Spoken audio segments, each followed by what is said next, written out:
Mambo vipi? This is Konde Boy Jeshi, the CEO of Konde Gang. Niko hapa kwa address hili jambo linalohusu mdogo wangu Chinga.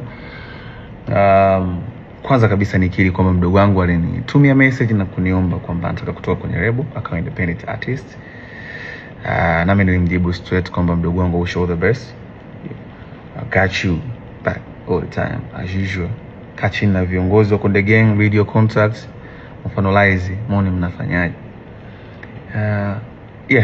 Contract inasema endapo atataka kuterminate na ku-own master, kununua ku-own master.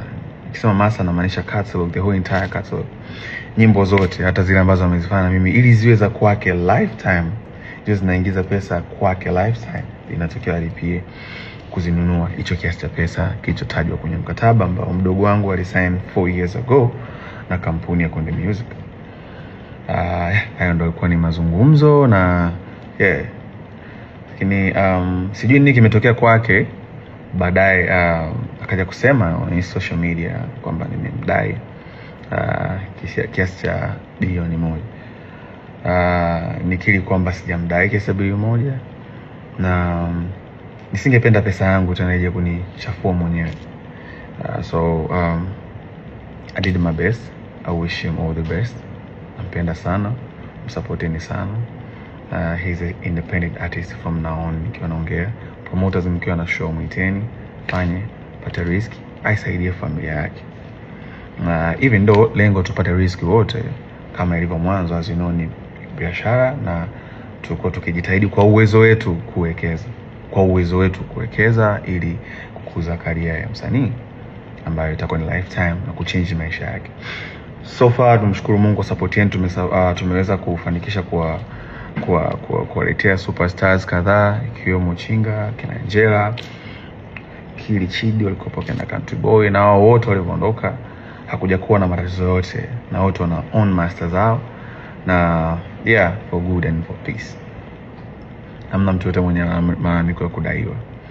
So that's how we live by lifting each other.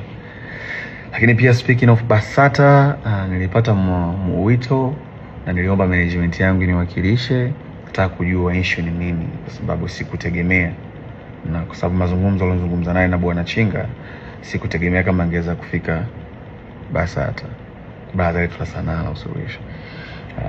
So niliomba management yangu niwakilishe, izungumze na viongozi wa BASATA kuona wanapataje mwafaka, lakini wakaniambia so far nisingeweza kuyashare sasa hivi.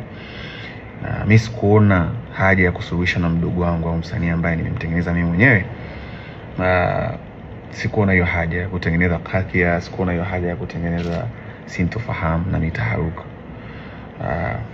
So as I said, my decision kuhusu aende akafanya muziki wake na make sure mnamsupport pia.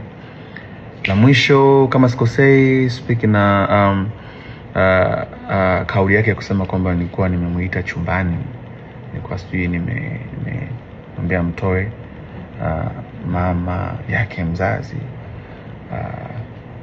It's sad, na sio kwamba sijui how it's tarnish image, na sio kwamba sijui kuna baadhi ya watu wanaweza kaamini kwa ni kweli, lakini sina namna. Mtoto akiganyea mkono huwezi kukata, utafanyaje? First nimemwachia Mungu, second nimemsamehe, na mwisho namwombea. Mimi sihitaji msamaha wote kutoka kwake. Akiona kuna tija sawa, akiona kama kuna haja ya kuomba msamaha watu walosikia maneno hayo ni sawa, lakini pia anastahili kuomba msamaha zaidi ni Mwenyezi Mungu. Kwa ikimpendeza basi kwa wakati wake inshallah aseme sana, aongee na Mungu wake kwa moyo wake wa dhati kabisa. Naamini itamuongezea baraka zaidi na atafika mbali zaidi. Kwa upande wangu mimi sina shida kabisa, na yeye ni my brother na si ataendelea kuwa my brother. Konde Gang nyumbani kwake because Konde Gang made him. Kwa hiyo wish him all the best. So kwa kusema hayo, nashukuru sana kwa kuendelea kuisupport Konde Gang. Nashukuru sana kwa kuendelea kutunga mkono siku zote. Kuna superstars kibao wanakuja. And thank you so much for your time watching this. And Konde Gangs for everybody. This is Konde Boy. All love.